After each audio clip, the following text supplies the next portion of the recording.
말씀드린 것처럼 데살로니가 교회는 유명한 항구 도시였고 또 그때 당시에 대단히 큰 대도시 가운데 하나였습니다. 여기서 바울은 때를 얻든지 못 얻든지 하나님의 말씀을 전해야 한다는 위대한 사명감을 갖고 전도하기 시작합니다.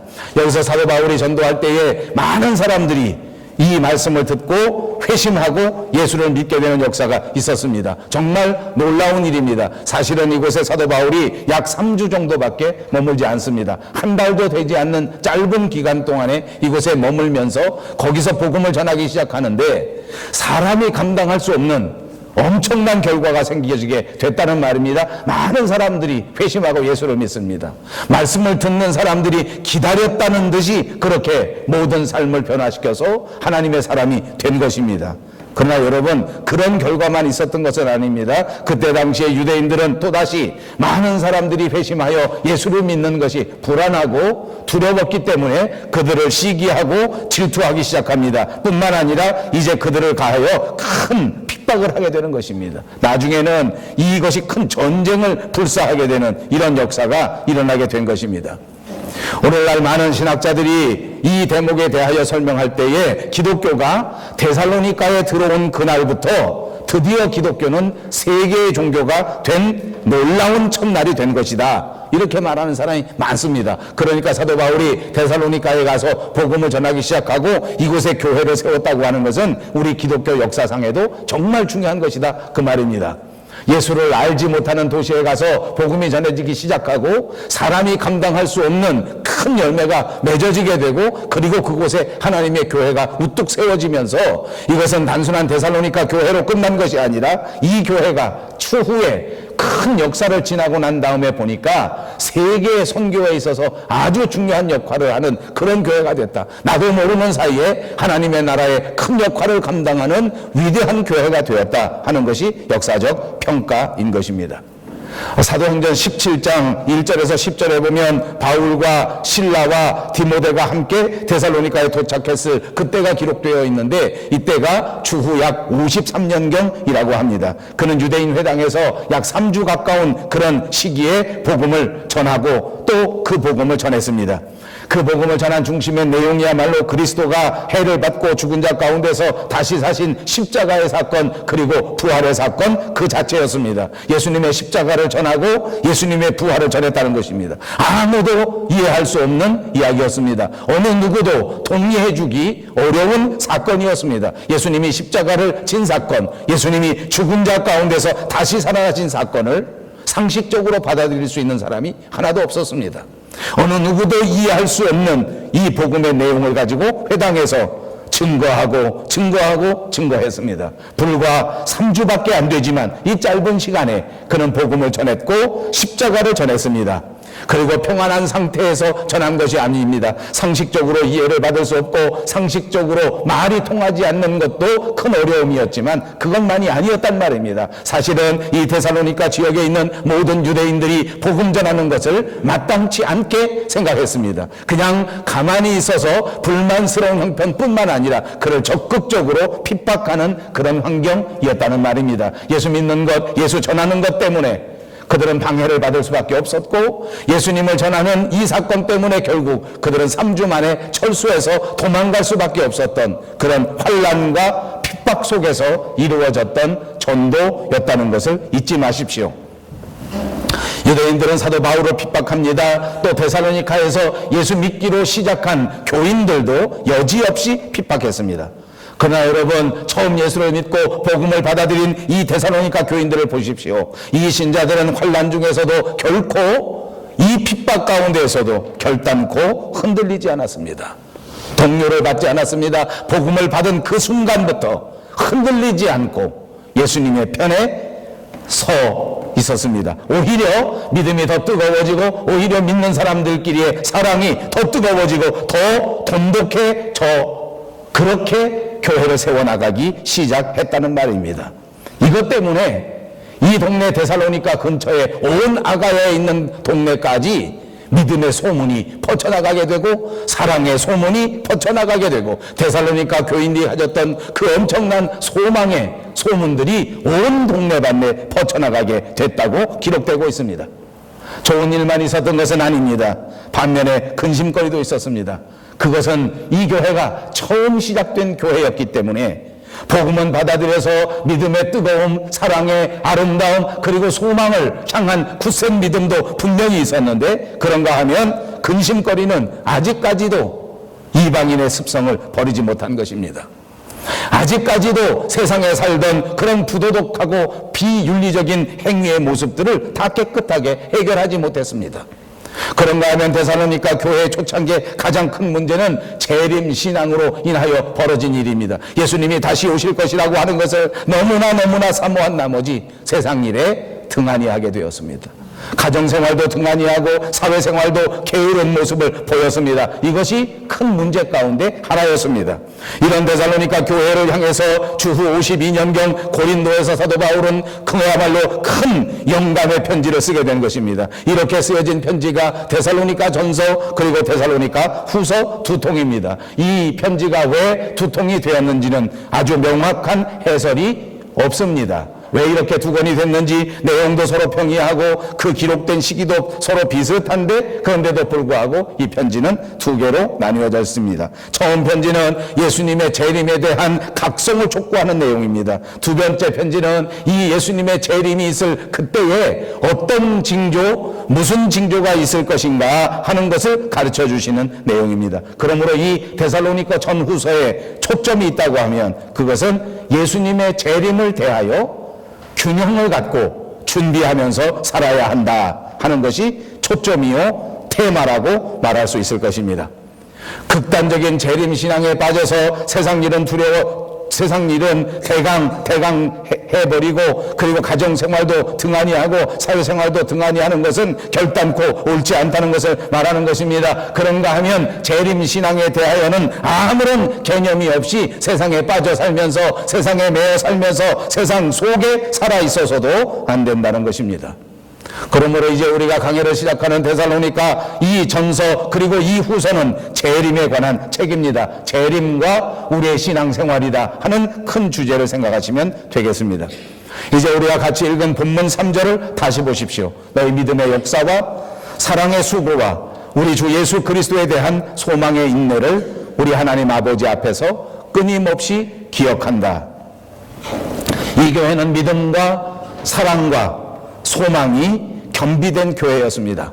교회는 이 믿음과 사랑과 소망이 가장 중요하고, 그리고 이 가장 중요한 세 가지 요소가 잘 밸런스를 맞추어야 하는 것도 중요합니다. 그러니까 이 믿음과 사랑과 소망이 잘 밸런스를 맞출 때에 이 교회는 모범적인 교회가 되고, 이 교회는 마케도니아와 아가야에 있는 모든 믿는 자의 본이 되는 교회가 될 수 있었던 것입니다. 1장 7절에 보십시오. 그러므로 너희가 마케도니아와 아가야에 있는 모든 믿는 자의 본이 되었다. 사랑하는 여러분, 이제 2016년 새해를 힘차게 시작한 저와 여러분, 그리고 우리 밴쿠버 영성교회가 이 데살로니가 교회처럼 모든 교회, 본이 되는 교회, 모든 사람들에게 본이 되는 그리스도인들이 다 되시기를 주님의 이름으로 축복합니다. 우리의 마음을 다시 한번 새롭게 하셔서 우리의 믿음과 우리의 사랑과 우리의 소망이 아름답게 밸런스를 맞추어 모든 자들에게 본이 되는 교회 되어서 하나님 앞에 영광 돌리고 많은 사람들에게 칭찬받을 수 있는 저와 여러분들이 꼭 되시기를 바랍니다. 우리가 믿음 생활하는 것도 결코 쉬운 일이 아닌데, 이 험한 세상 속에서 그리스도인으로 살아간다고 하는 것도 결코 간단치 않은 것인데, 그런데 본이 된다고 하는 것은 더더욱 어렵고 힘든 일입니다. 오늘 우리 스스로의 모습을 한번 살펴보십시오. 과연 내가 다른 사람들에게 본이 될 수 있는가? 과연 내가 다른 사람들의 본이 되는 그리스도인인가? 우리 교회의 모습을 한번 살펴보십시다. 과연 우리 교회가 모든 교회들에게 본이 될 수 있는 교회가 될 수 있겠는가? 저는 이번 한국 출장을 통해서 여러 교회들을 만나게 되었습니다. 특별히 1월 연초이기 때문에 만나는 사역자들마다, 만나는 교역자들마다 새로운 교회의 모습, 새로운 교회의 비전, 새로운 교회의 희망을 이야기할 수 있는 기회가 참 많았습니다. 한국 교회는 정말 교회마다 특징과 특색이 많습니다. 교회가 크고 교회에 여러 가지 자원들이 많이 있다고 하는 점을 감안한다고 할지라도 정말 열심을 내면서 많은 특징을 가진 교회가 되고 있는 것을 보았습니다. 한편으로는 몹시 부럽습니다. 그리고 또 한편으로 보면 과연 이것이 정말 본이 되는 모습인가? 과연 이것이 정말 모든 교회인들에게 모범된 그런 교회 모습인가 하는 것도 생각할 수밖에 없었습니다. 자, 여러분, 오늘은 2016년 저와 여러분이 다시 한번 여러 가지 특징과 특색과 바라보는 목적이 다를 수 있지만 우리 스스로의 모습을 돌아보면서 우리가 어떻게 본이 될 수 있겠는가? 어떤 것이 과연 그리스도인으로서 정말 본이 되는 모습인가? 어떤 교회가 정말 그리스도 안에서 본이 되는 교회인가? 다시 한번 생각해 볼 수 있기를 바랍니다. 본이 될 수 있는 교회의 첫 번째 특징은 성경 중심입니다. 뭐니 해도 말씀을 중심으로 하는 교회, 그것이 본이 되는 교회라 그 말입니다. 데살로니가 교회는 성령의 기쁨으로 말씀을 받은 교회입니다. 하나님의 말씀을 받을 때에 성령의 기쁨으로 받았다는 말입니다. 하나님의 말씀을 들을 때에 성령의 인도하심을 받았다는 말입니다. 하나님의 말씀을 생각할 때에 성령의 충만함을 받은 교회였다는 말입니다. 이 말을 성경 중심의 교회라고 표현한 것입니다. 저는 여러분과 제가 성경 중심의 그리스도인, 성경 중심의 교회가 꼭 되시기를 주님의 이름으로 축복합니다. 본이 되는 교회의 가장 중요한 특징을 성경을 기준으로 삼아서 모든 것을 생각할 때에, 모든 것을 계획할 때에, 모든 일을 결정할 때에 성경을 중심으로 결정하는 것, 이것이 가장 중요하다는 것입니다. 그래야 성경 중심의 교회입니다.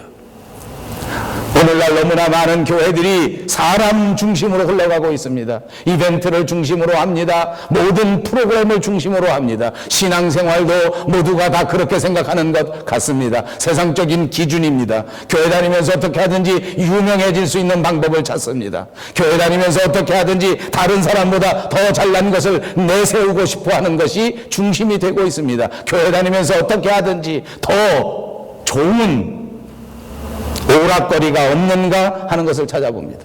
나 혼자 놀기 심심하니까 교회 가서 놀자는 것입니다. 나 혼자 운동하는 것보다 교회에서 다 같이 운동하면 경비도 싸게 들고 기분도 좋아지니까 그렇게 하자는 것입니다. 교회가 문화센터가 아닙니다. 교회가 교육센터가 아닙니다. 교회가 운동센터도 아닙니다. 교회는 오로지 모든 행동과 모든 삶을 결정짓는 하나님의 말씀을 생각하고 묵상하고 받아들이는 것이라고 하는 사실을 잊지 마시기 바랍니다. 이제 2016년에는 저와 여러분이 더더욱 말씀 중심의, 성경 중심의 그리스도인이 되어 하나님의 말씀대로 움직일 수 있는 은혜가 넘쳐나시기를 바랍니다. 두 번째로는 본이 되는 교회가 되려고 하면 성령의 인도하심을 받는 교회입니다. 그렇습니다. 교회는 성령의 인도하심을 받는 곳입니다. 사람을 따라가는 것이 아닙니다.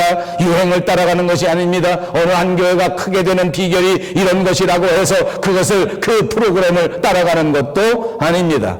우리는 교회 부흥의 역사를 기대합니다. 오늘 우리는 교회 부흥을 위해서 기도합니다. 그러나 여러분, 진정한 교회 부흥이 무엇입니까?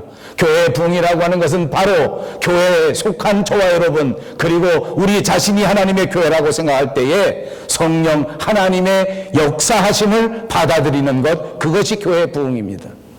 숫자보다 더 귀한 것은 우리 한 사람 한 사람이 하나님 앞에, 성령님 앞에 우리의 자신의 삶을 내어드리고 그분의 리더십으로 삶을 살겠다고 결정하는 것, 그것이 부흥인 줄로 믿습니다. 그러므로 진정한 부흥이 일어나면 성령 하나님께서 우리 한 사람 한 사람을 이끌어가는 것입니다. 성령 하나님께서 우리 한 사람 한 사람의 삶에 들어와 주셔서 주인 되시고 다스려 주시는 역사가 벌어지는 줄로 믿습니다. 이 데살로니가 교회는 그랬습니다. 데살로니가 교회 자체를 성령께서 찾아와 주시고 성령께서 함께 해 주셔서 이 데살로니가 교회를 인도해 주시고 지도해 주시고 이끌어 가신 그분이 바로 성령 하나님이셨습니다.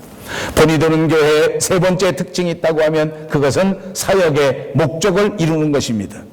데살로니가 교회는 우상을 버리고 하나님 앞에 돌아왔습니다. 지금까지 하나님을 알지 못했던, 지금까지 가지고 있었던 그 모든 우상과 그 모든 미신과 그 모든 것들을 다 버리고 하나님 앞으로 돌아왔단 말입니다. 그리고 살아계신 하나님을 섬기는 데에 열심을 다하였습니다. 사역을 위해서, 일을 위해서, 하나님의 일을 위하여, 살아계신 하나님의 역사를 위하여, 하나님의 교회의 일을 위하여 최선을 다했다고 말입니다. 이것이 본이 되는 교회의 모습입니다. 그렇습니다. 우리가 교회된 것은 무엇 때문입니까? 하나님께서 우리에게 맡겨주신 하나님의 사역, 이 위대한 일을 감당하기 위하여 이 땅에 존재한다고 하는 사실입니다. 믿음의 조상 아브라함이 갈대아 우르를 떠나서 하란 쪽으로 내려왔을 때에 사람들은 이 아브라함을 가리켜서 이방인이라고 불렀습니다. 그래서 히브리인이라고 하는 이름을 붙여주었습니다. 그때부터 이 사람들은 히브리인이 된 것입니다. 이 히브리인이라고 하는 사람의 뜻이 무엇입니까? 낯선 사람이라는 뜻입니다. 이방인이라는 뜻입니다. 저 강 건너편에서 온 사람이라고 하는 뜻입니다. 왜 그랬는지 아십니까? 이 아브라함은 우선 한눈에 보아도 우리 동네 사람이 아닙니다.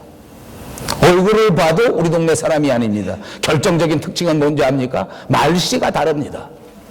억양도 다르지요, 발음도 다르지요, 말 쓰는 것도 다르고 행동하는 것도 다르고, 아무튼 어딘지 모르게 이 사람은 분명히 우리와는 다른 사람이다. 그래서 히브리인이 된 것입니다. 이 하란 땅에 있어서 아브라함은 정상적인 사람이 아닙니다. 이상한 사람입니다. 낯선 사람입니다. 이방인이었습니다. 여러분, 그리스도인이 뭔지 압니까? 이 세상 사람들이 볼 때에는 어딘지 모르게 이상한 사람입니다. 쓰는 말투가 다릅니다. 쓰는 억양이 다릅니다. 하는 행동 반경이 다릅니다. 도저히 우리와는 같지 않은 사람, 그것이 바로 그리스도인이어야 한다는 말입니다. 우리는 강 건너서 온 사람입니다. 우리는 태생이 다릅니다. 우리는 쓰던 말투가 달랐던 사람입니다. 억지로 세상 말을 따라하기는 하지만 어딘지 모르게 그 억양이 나타나야 한다고 말이에요. 여러분의 소속은 어디입니까? 우리는 모두 하늘의 시민권을 가진 하늘나라 백성인 줄로 믿습니다. 하늘의 시민권을 가지고 세상에 왔는데 세상 사람들이 볼 때에는 우리가 히브리인입니다. 저 강 건너서 온 사람입니다. 우리 동네 사람이 아닙니다. 그러니까 세상 사람들과 좀 달라야 합니다. 제가 이번에 한국에 와보니까 우리 조국 한국에서 한국말을 쓰는데 저는 유난히 말이 통하지 않는 것을 얼마나 많이 체험했는지 모릅니다. 저하고는 말이 다 다릅니다. 다 다른 생각을 하고 다 다른 말을 합니다. 이번에는 회의를 많이 했는데 한 번도 좋은 결과를 맺지 못했습니다. 마음이 굉장히 무겁습니다. 서로 말이 다 달라요. 도저히 제가 이해할 수가 없어요. 그 사람들은 제게 계속해서 말합니다. 목사님이 말씀하시는 걸 이해할 수가 없습니다. 목사님 말대로 하면 한국에선 도저히 안 됩니다. 제가 말하는 조건을 충족하면 한국 사람 아무도 안 된다는 거예요. 더 저를 우울하게 한 것은 다 끝나고 왜 이렇게 안 되는가? 그들이 제 가까운 친구들이 또 제게 말하는 것입니다. 당신 생각을 바꿔야 돼. 교회도 그렇게 하면 안 돼. 그러면서 제게 여러 가지 충고를 해주는데 이번엔 꼭 제가 이해를 못하겠어요. 그 상황은 생각이 다르더라고요. 제가 그렇게 심각한 얘기하는 건 아니에요. 저는 심각합니다. 여러분 그렇게 생각할 필요 없어요. 저는 지금 이 얘기를 하는 것은 뭐냐? 이 세상에서는 여러분들이 이방인이어야 하는데 이방인이 아니니까 좀 깊이 생각해서 반성하시라 그 말입니다. 왜 시민권이 다른데 이방에서 온 사람이 세상에 똑같이 사는가? 그리고 또 한 가지는 때로는 여러분이 그리스도인으로 살아갈 때 세상에서 이방인 취급받으면 그러려니 하라는 위로의 말씀입니다. 아브라함도 그랬습니다. 많은 신앙의 위대한 조상들이 다 그랬습니다. 사람들과 말씨가 다릅니다. 억양이 다릅니다. 태도가 다릅니다. 당연히 사람들이 이해하기 어렵습니다. 왜냐하면 우리의 시민권이 하늘에 있기 때문입니다. 도대체 하늘의 시민권을 가진 우리를 왜 이 세상에 살게 하셨을까? 왜 여기에다 그냥 놔두셨을까? 왜 하늘의 시민권을 가졌으니 하늘에 살면 되는데 여기 왜 왔을까? 여러분들은 도대체 왜 이 세상에 살고 있는 것입니까? 이미 은혜 받고 하나님의 사람이 되고 하나님을 사모하고 하나님의 나라에 가고 싶은 소망이 우리 마음속에 다 있는데 그럼에도 불구하고 하나님께서 이 세상에 살게 하신 이유와 까닭이 궁금하지 않습니까? 이것이 우리가 이 세상에 존재하는 이유입니다. 이것이 오늘 저와 여러분과 교회가 이 땅에 존재하는 이유입니다. 그 존재의 이유의 첫 번째는 우리가 하나님을 경배하기 위해서 존재하는 것입니다. 요한복음 4장 24절에는 이렇게 말씀합니다. 하나님은 영이시니 예배하는 자가 영과 진리로 예배할지니라. 하나님이 기뻐하시는 방식으로 하나님을 예배하고 하나님을 경배하기 위해서 우리를 이 땅에 두셨다는 것입니다. 개인적으로 하나님 앞에 완전한 헌신과 개인적으로 우리의 내적인 변화가 하나님을 기쁘시게 하는 방법이라고 하는 것을 가르쳐 주시지 않았습니까? 그러니까 세상 사람들과는 당연히 달라야 합니다. 세상과는 분리되어야 합니다. 그래야 하나님께서 기뻐하시는 존재의 목적을 이룰 수 있는 것입니다. 너무 세상을 따라가려고 하지 마십시오. 너무 세상적으로 생각하지 마십시오. 너무 세상 것을 부러워하지 마십시오. 어차피 세상 것을 가지고는 하나님을 경배할 수 없고 하나님을 기쁘시게 할 수 없고 하나님이 원하시는 방법이 아니라고 하는 것입니다.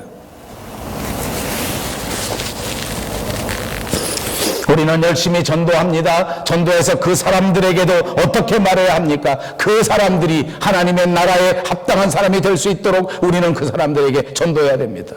어떻게 전도하는 것이 가장 중요한지 압니까? 삶의 본을 보이는 것입니다.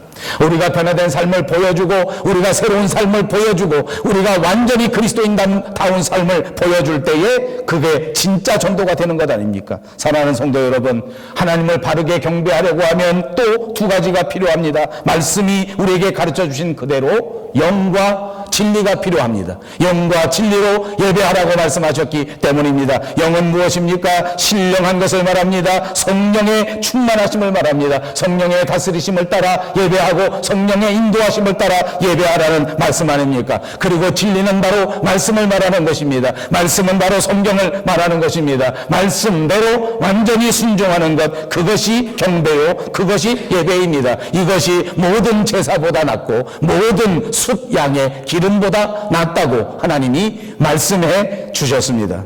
그리고 두 번째, 교회의 존재의 목적이 있다면 그것은 증언의 목적입니다. 우리는 이 땅 위에 하나님을 경배하기 위해서 존재한다고 말씀드렸습니다. 우리는 이 땅 위에 살면서 이 세상의 습관, 이 세상의 가치관, 이런 것들을 하나씩 둘씩 제거하기 위해서 이 땅에 존재하는 것입니다. 그리고 이 세상에서 그 하나님 아버지의 크신 사랑을 증언하기 위해서 존재하는 것입니다. 증언은 무엇입니까? 증인이 말하는 것입니다. 증인은 무엇입니까? 자기가 개인적으로 체험한 것을 입증하는 사람들입니다. 우리 주님은 모든 그리스도인들이 다 증인이 되어야 한다.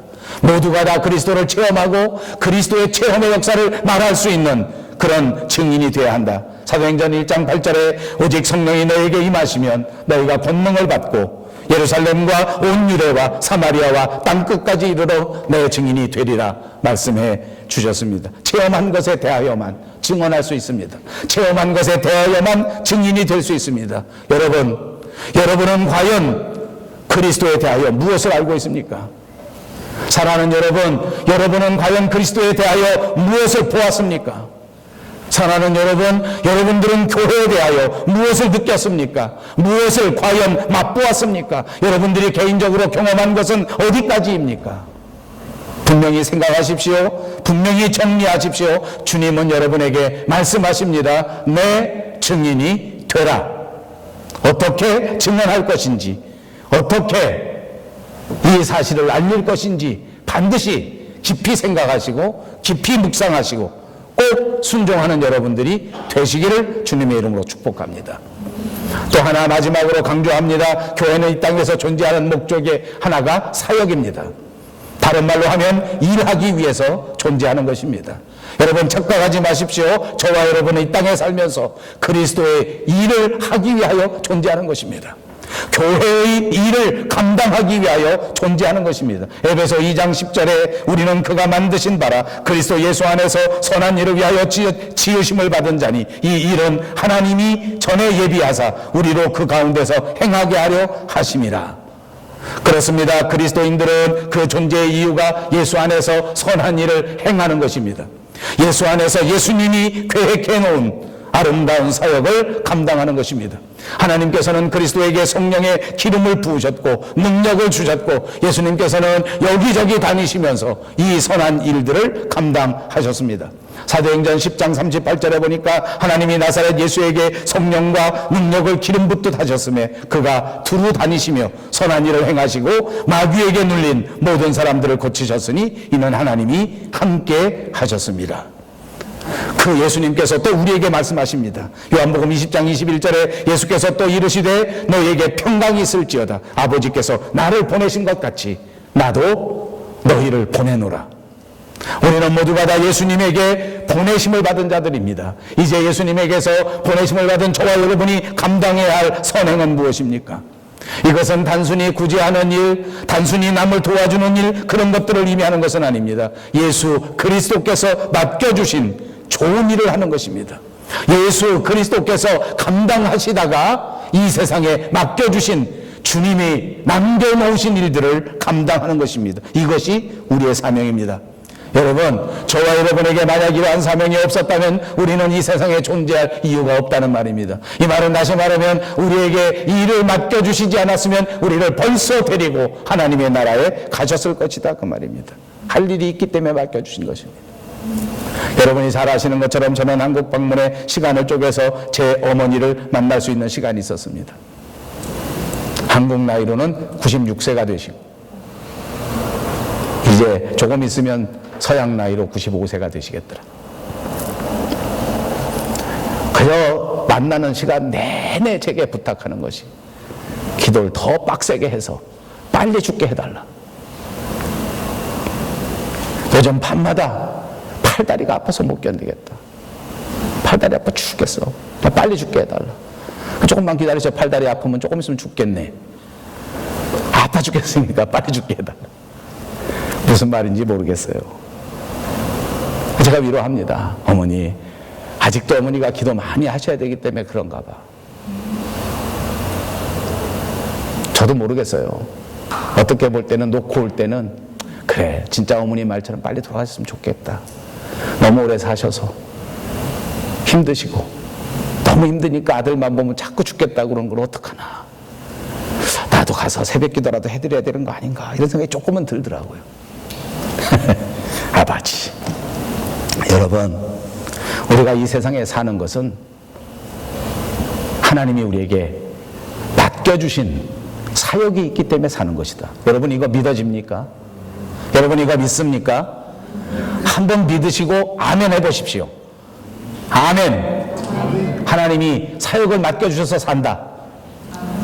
큰 소리로 한번 해보세요. 하나님이 사역을 맡겨주셔서 산다. 진짜 믿습니까? 2016년 이거 우리가 다 같이 마음에 새롭게 하고 살아봅시다. 잘 살려고 사는 거 아니요, 건강하게 살려고 사는 거 아니요, 자식 때문에 사는 거 아닙니다. 남편 때문에 사는 것도 아닙니다. 하나님이 맡겨주신 사역을 위하여 사는 것입니다. 그 사역이 기도하는 사역이면 더 기도에 매진하십시오. 그 사역이 봉사하는 일이면 더 봉사에 매진하십시오. 그 사역이 어떤 일인지 꼭 알아내셔서 2016년 저도 열심히 하고 여러분도 열심히 하는 아름다운 한 해가 꼭 되시기를 바랍니다. 예수님은 우리에게 이렇게 말씀하셨습니다. 내가 너에게 말하노니 불의의 제물로 친구로 사귀라. 그리하면 그 제물이 없어질 때에 그들이 너희를 영주할 처소로 영접하리라. 여러분, 아무리 세상에 큰 재물을 만지고 큰 부자가 된다고 할지라도 떠나갈 때 그 돈을 가지고 가는 사람은 아무도 없습니다. 한국의 부자 보십시오. 이건희 회장, 돈이 없어서 이렇게 조용할까요? 한국에 가보니까, 뉴스를 보니까 돈 많은 재벌들이 감옥에 갇히고 재판 갇히는 광경이 막 등장합니다. 난 그 내용이 뭔지도 모르겠어요. 매일 들어도 그게 그건 것 같아요. 그러면서 우리들끼리 하는 말이 세상에 돈이 많아도 재판을 받긴 받는가 보구나. 아무리 돈이 많으면 뭐랍니까? 법을 어기면 감옥에 갑니다. 아무리 돈을 많이 가지고 있으면 뭐합니까? 죽을 때 가지고 가지 않습니다. 여러분, 너희를 위하여 보물을 땅에 쌓아두지 말라. 거기는 좀과 동록이 행하여 도둑이 구멍을 뚫고 도적질한다. 오직 너희를 위하여 보물을 하늘에 쌓아두라. 거기는 좀이나 동록이 해하지 못하며 도둑이 구멍을 뚫지도 못하고 도둑질도 못하느니라. 내 보물 있는 그곳에 내 마음도 있느니라. 그리스도인이 하나님을 경배하고 증인의 삶을 살고 또 하나님의 역사를 감당하는 그것은 너무나 중요한 사역입니다. 저는 우리들이 모두 그런 그리스도인이 되기를 바라고 우리 교회가 그런 교회가 되기를 바랍니다. 예수께서 제자들에게 이르시되 누구든지 나를 따라오려거든 자기를 부인하고 자기 십자가를 지고 나를 따를 것이니라. 우리가 만약 이런 교회가 되려고 하면, 우리가 만약 이런 그리스도인이 되라고 하면 용기를 내고 하나님 앞에 나가 대가를 치를 각오를 해야 합니다. 십자가를 지십시오. 그리고 그분을 따라가십시오. 그것이 우리 하나님이 바라시는 것입니다. 기꺼이 우리의 모든 삶을 내려놓고 주님을 따라갈 수 있는 저와 여러분 모두가 되시기를 주님의 이름으로 축복합니다. 기도하겠습니다. 자비하신 우리 하나님 참 감사합니다. 하나님을 믿고 용기를 내서 주님을 따라가기를 바랍니다. 새로운 결단과 새로운 마음으로 주님의 십자가를 바라보고자 합니다. 이제는 정말 주님이 말씀하시는 그 십자가의 삶을 살아가기를 원합니다. 주여 도와 주시옵소서. 예수님의 이름으로 간절히 기도하옵나이다. 아멘.